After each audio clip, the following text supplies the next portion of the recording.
Olá! Nesse vídeo nós seguimos falando sobre inferência estatística, mas agora a gente vai começar a discutir um pouco mais como usar, como a gente usa na prática os resultados da inferência feita através de estimação de intervalos. Intervalos de confiança é o jargão principal que a gente vai usar nesse vídeo, e eu quero primeiro mostrar como a gente usa esses intervalos, como a gente pensa com eles, para depois disso a gente começar a discutir como calcular, que algoritmos a gente pode usar para chegar a estimativas de intervalo que são precisas, que têm as propriedades que nos interessam. Tá? Então primeiro a gente vai ver como usa a ferramenta, depois a gente abre a ferramenta e vê como ela funciona dentro. O contexto que a gente está discutindo o tempo todo é um contexto onde a gente tem uma população, nós não temos os recursos, os meios para estudar, para coletar os dados dessa população inteira, essa população inteira de dados, todas as observações que existem sobre um fenômeno que podem ser coletadas sobre um fenômeno que nos interessa.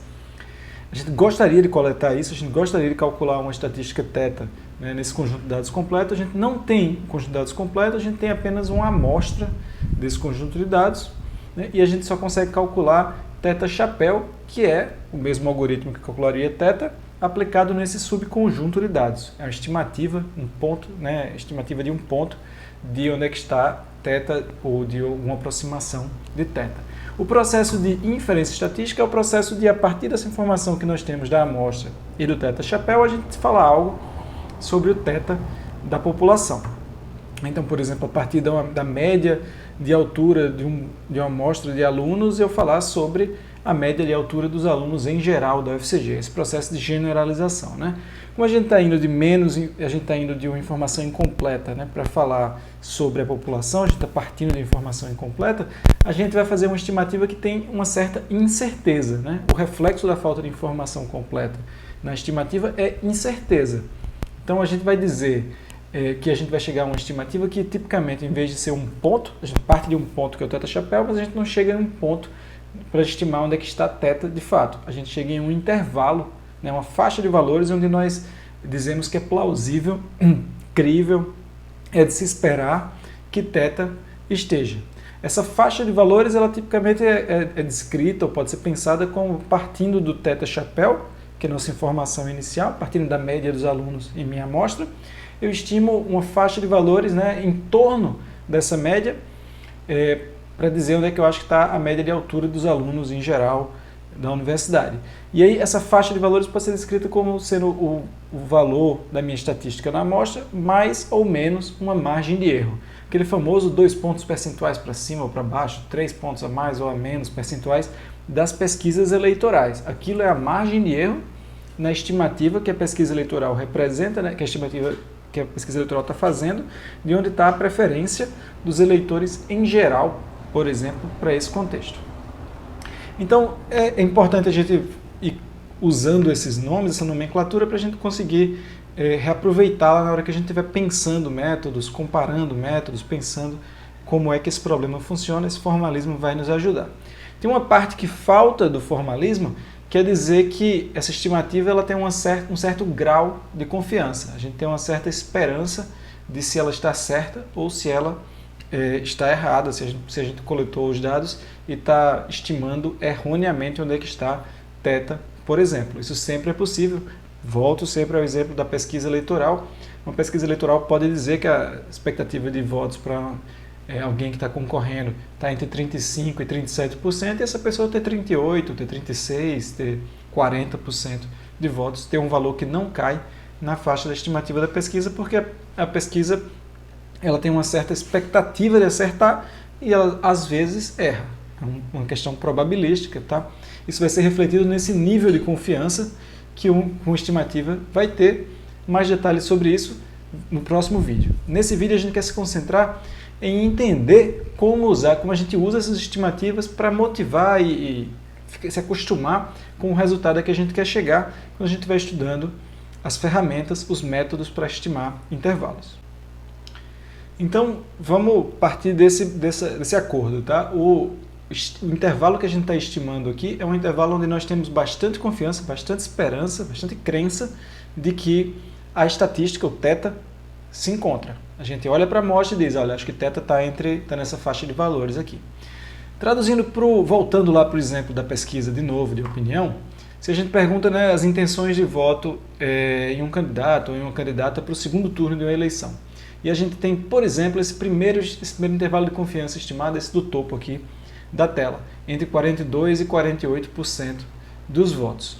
Tá? Ou seja, eu olhei, colhi 3.000, 2.000, 4.000, não sei, uma amostra pequena, relativamente pequena de eleitores e eleitoras, colhi a informação da preferência dessas pessoas e estou estimando que na população em geral, né, a preferência de votos pela candidata ou pelo candidato que eu estou olhando está entre 42% e 48%. Tá? Pode ser 43%? Sim. Pode ser 45%? Sim. Pode ser 47%? Sim. Pode ser 50%? Também pode, mas a gente acha que é pouco provável que a preferência das pessoas em geral seja 50%, porque o intervalo que nós estimamos não inclui esse valor. Eu sempre acho a definição mais inteligível do intervalo de confiança que ele é uma faixa de valores que nós consideramos plausível, né, para a estatística que nos interessa na população. Então, voltamos, nós não achamos que é plausível que essa pessoa receba 40% dos votos, nem 10% dos votos, nem 5% dos votos. Nós achamos plausível a faixa de valores entre 42% e 48% dos votos. Se isso são votos válidos no segundo turno de uma eleição, isso também se traduz em dizer que nós não achamos plausível que essa pessoa vai ganhar a eleição. Porque não é plausível que ela tenha mais de metade dos votos que seria necessário para ganhar a eleição, né? É sempre útil analisar qualquer estatística, em particular os intervalos, tendo referências de valores, né? Então, o 50% é uma referência clara no segundo turno de uma eleição. Nós diríamos, portanto, que nós não achamos que essa pessoa, né, não achamos plausível que essa pessoa ganhe o segundo turno. Achamos plausível que haja uma eleição apertada ali, 52% a 48% dos votos, né? Mas pode ser que não seja tão apertada, que seja 58% a 42% dos votos, que a candidata ou o candidato que a gente está olhando aqui tem apenas 42% dos votos. Do mesmo jeito, considera esse segundo intervalo de confiança aí, a gente está dizendo que é plausível que essa pessoa tenha entre 82% e 92% dos votos, então a gente acha que é plausível que essa pessoa vai ganhar, e além disso a gente acha que é plausível que essa pessoa vai ganhar com muita folga, né? 82% a 92% dos votos é muita folga, é no máximo 18% de votos para a pessoa que estiver sendo oponente, então a gente acha que não tem risco, que o risco é baixo, tanto dessa pessoa perder, quanto de haver qualquer resultado até próximo, né, para as duas candidaturas. Isso é diferente do terceiro intervalo de confiança de cima para baixo, nessa visualização aqui, né, essas estimativas com um grau de confiança a gente chama de intervalo de confiança. Aliás, estou usando já o jargão, mas é isso que o intervalo de confiança é a estimativa de onde está uma estatística na população com um certo grau de confiança. O que é confiança? Intuitivamente é a esperança da gente que o método tenha acertado, mas a gente vai formalizar isso já já. Eu quero aqui voltar à comparação, então. Olha como o terceiro e o quarto intervalos de confiança aqui na tela, eles já são maiores. Se o intervalo de confiança maior quer dizer que a gente acha que é plausível que a estatística esteja numa faixa de valores maior, isso significa mais incerteza, né? Eu tenho menos certeza, menos precisão de onde eu acho que a estatística está. Isso pode ser, por exemplo, porque eu tenho menos informação, pode ser, por exemplo, porque há mais variação na estatística que eu quero. As pessoas têm opiniões muito mais diferentes do que eu achava que teriam, né? Então, isso são características que podem me levar a fazer estimativas que são menos precisas. Mas aqui, ainda assim, né, para o terceiro intervalo de confiança, eu acho que é plausível que o candidato ou a candidata em questão aqui vai ganhar e não vai haver uma disputa apertada, né? Vai ganhar com folga, porque no pior caso eu acho que a preferência por essa pessoa é 72% dos votos, 72% é muito voto ainda, né? Esses casos são diferentes do último caso. Repara como no último caso eu tenho um intervalo de confiança que vai de 38% a 75% de intenções de voto. Isso quer dizer que eu acho plausível que a pessoa que a gente está, né, fazendo a pesquisa aqui, que ela perca, que ela ganhe ou que ela empate. Se ela perder, eu acho plausível que ela perca até por uma diferença grande, ou seja, 38%, consiga apenas 38% dos votos, e pode ser que ela consiga 75% dos votos.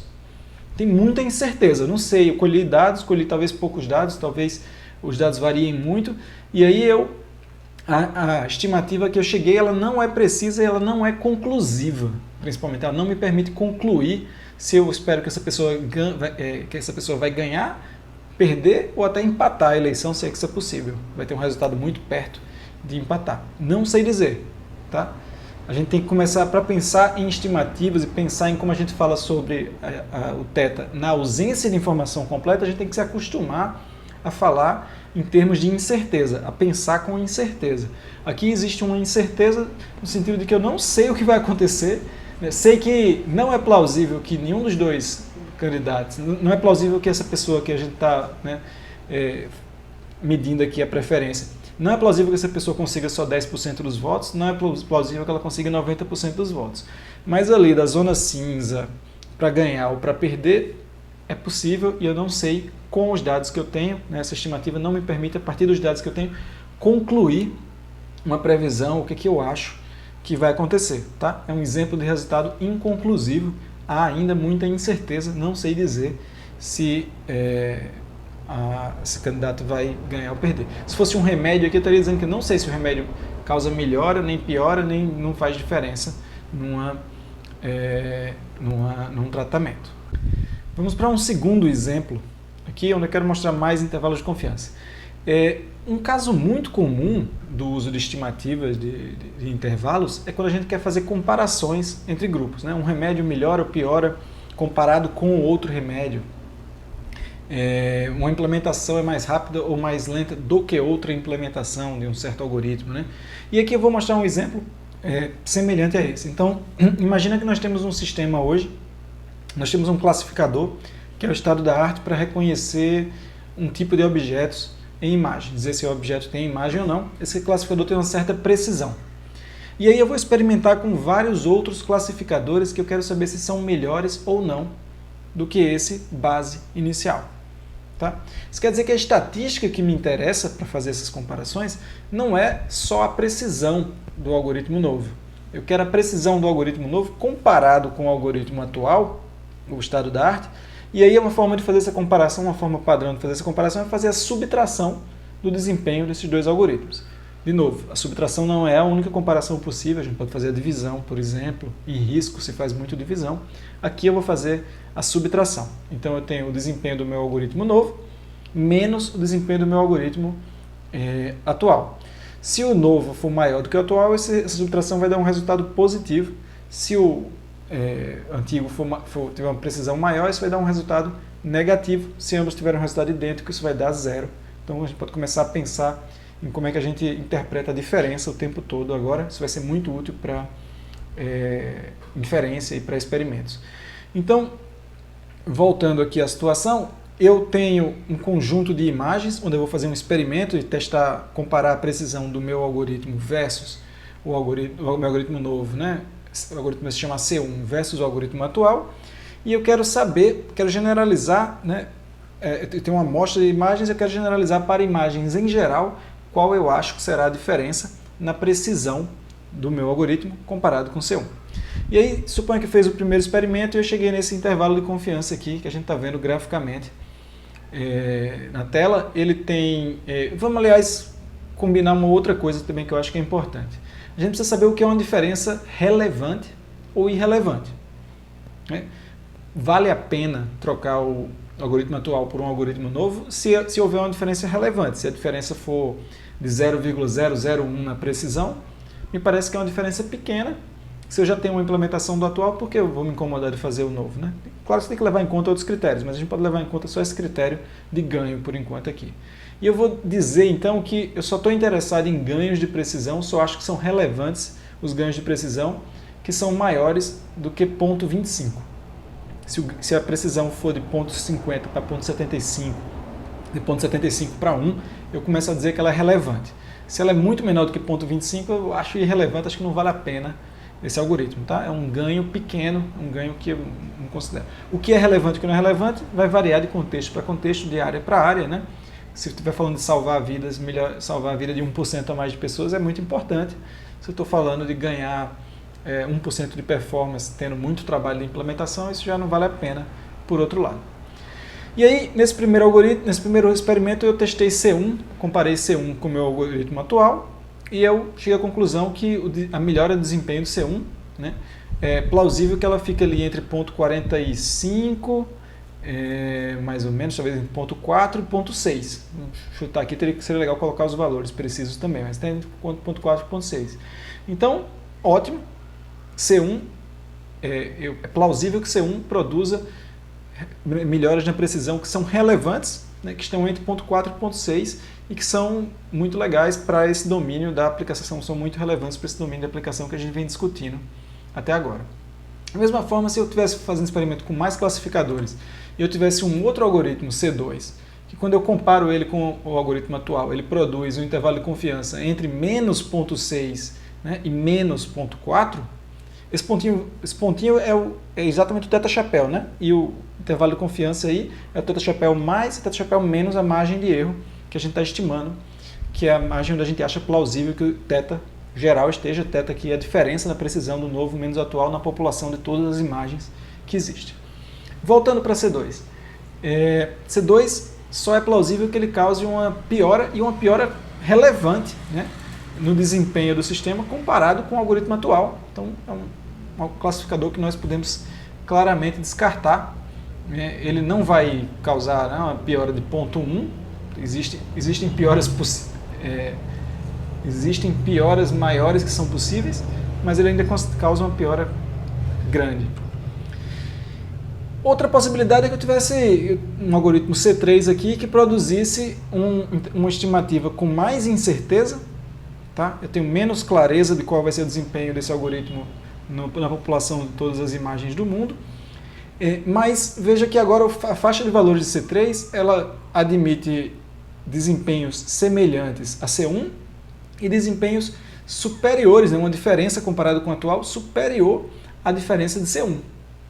Então, se eu fosse escolher um algoritmo aqui, faz sentido escolher C3, porque ele não parece que ele vai ser pior do que C1, e ele ainda pode ser melhor, ele ainda pode causar melhoras, né, superiores a 0,75. Pode ser que a melhora não seja maior do que 0,75, pode ser que na população a melhora de C3, inclusive, seja menor do que a de C1, porque ela pode estar em qualquer ponto dessa faixa de valores aí, e a de C1 pode estar em qualquer ponto da faixa de valores dela.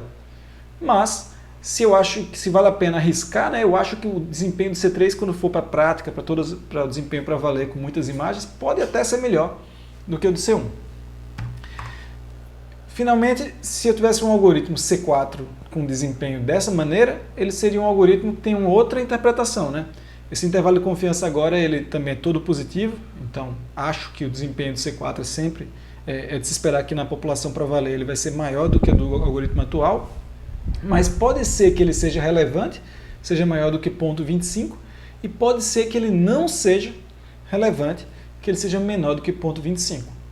Eu não tenho informação a partir dos meus dados da minha estimativa suficiente para dizer se eu espero que a melhora de desempenho do C4 será relevante ou não será relevante.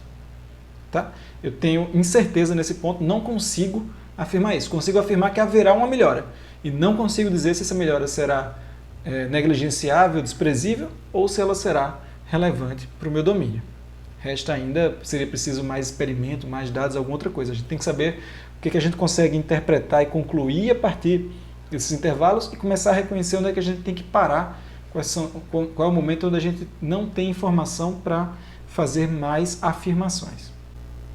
Últimos exemplos, né? Imagina que eu tenho mais dois classificadores e a melhora de desempenho deles comparado com o atual, né, eu estimo que ela será dessa maneira aqui na população. Em ambos os casos, são melhoras que eu estimo com confiança, né, com 95% de confiança, que elas não serão relevantes. Nenhuma delas é maior do que 0,25, que foi aí uma referência de relevância que a gente estabeleceu no começo do exemplo.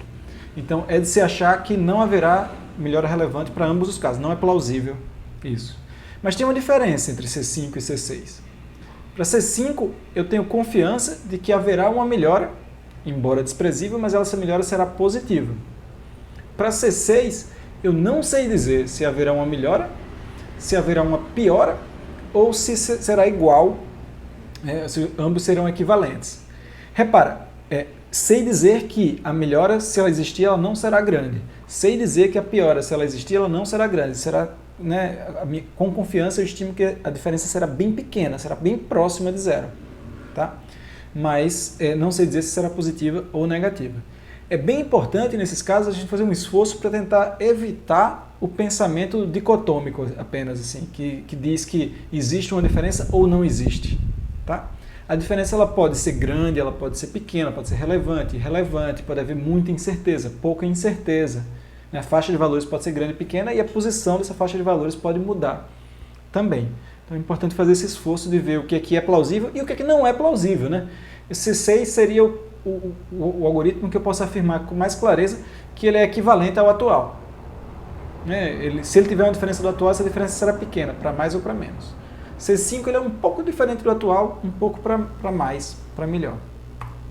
E finalmente C7 é o exemplo onde eu tenho mais incerteza de todos os exemplos que eu coloquei aqui, porque é um exemplo onde eu não sei dizer se esse é um algoritmo que pode ter um desempenho positivo, né? uma melhora relevante comparado com o algoritmo atual, ele pode ter uma piora desastrosa e ele pode ser igual ao atual.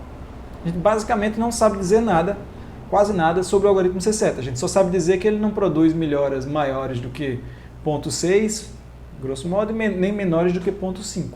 A gente consegue dizer que essas faixas de valores não são plausíveis. Mas fora isso, a gente diz que ele pode ter qualquer desempenho. Quando botar em produção, esse negócio pode ser muito bom, pode ficar na mesma que o atual e pode ser muito ruim. A gente tem muita incerteza, a gente não tem informação suficiente para decidir, provavelmente, se usa C7 ou não. Tá? É uma situação onde a gente recomendaria mais experimentos, mais dados, mais coleta, mais análise para poder concluir algo. Ok, isso encerram meus exemplos sobre intervalos de confiança e sobre como pensar com esses intervalos. Espero que agora você consiga ir reconhecendo situações onde esse intervalo acontece e comece a pensar, né, um pouco diferente sobre o que quer dizer uma faixa de valores plausível para algo que me interessa. Onde é que eu acho que está uma faixa onde eu não penso mais um valor apenas, mas uma faixa, eu raciocino com uma faixa sobre onde eu estou estimando que a realidade estará quando eu for para a população dos meus dados, se eu fosse para a população dos meus dados. Particularmente é bem importante esse segundo exemplo que eu mostrei, onde a gente pensa sobre diferenças, sobre estimativas de faixa de valores para diferenças. É assim que a gente pensa em muitos experimentos quando a gente quer comparar duas situações. Tá? A gente mede as duas situações e a gente estima, por exemplo, a diferença na média do desempenho, a diferença na média da quantidade de erros que as pessoas fazem quando estão codificando com o Framework 1 e com o Framework 2. A diferença no tempo na média para o tempo para realizar uma tarefa com a interface 1 e com a interface 2. A diferença aí não precisa ser na média, pode ser em outras estatísticas. A diferença na área sob a curva ROC, né, com o algoritmo 1 e com o algoritmo 2 atuando como classificadores. São todas situações onde você vai comparar duas situações e a gente vai fazer subtrações normalmente para comparar essas situações. A gente vai estimar intervalos de confiança para comparar, para entender, né, onde a gente espera que essa subtração está nos dados. No próximo vídeo a gente começa sim a falar sobre como é que a gente calcula esses intervalos de confiança e já a gente chega em código R para fazer isso em exemplos também. Enquanto isso eu vou ficando por aqui, até o próximo vídeo.